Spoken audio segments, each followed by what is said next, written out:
Bypass heart surgery reroutes blood around blocked arteries. Coronary bypass surgery creates a new pathway for blood to reach heart muscle when arteries become severely blocked. During the operation, surgeons take a healthy blood vessel from another part of the body, often the chest, arm, or leg.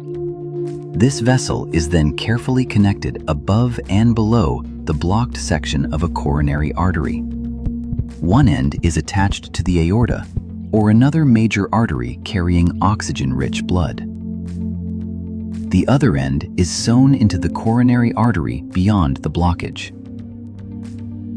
This newly created route allows blood to flow around the obstructed segment. Instead of forcing circulation through a narrowed artery, the heart receives oxygen through a completely new vascular pathway.